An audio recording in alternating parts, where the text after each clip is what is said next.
আপনি জানলে অবাক হবেন, আকাশটা যখন মেঘে ঢাকা থাকে তখন সূর্যমুখী বাগানের প্রতিটি ফুল একে অপরের দিকে চেয়ে থাকে।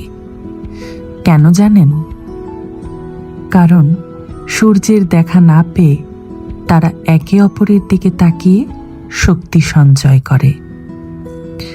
তেমনি আমাদের সমাজে আমরা যদি বিপদে সংকটে একে অপরের পাশে থাকতে পারি কিংবা যোগাযোগ স্থাপন করতে পারি, তবেই সেই বিপদে সংকটে থাকা মানুষগুলো কিছুটা হলেও শক্তি সঞ্চয় করতে পারবে। তবেই না এ সমাজ একটি সুন্দর সৌহার্দ্যপূর্ণ সমাজে পরিণত হবে।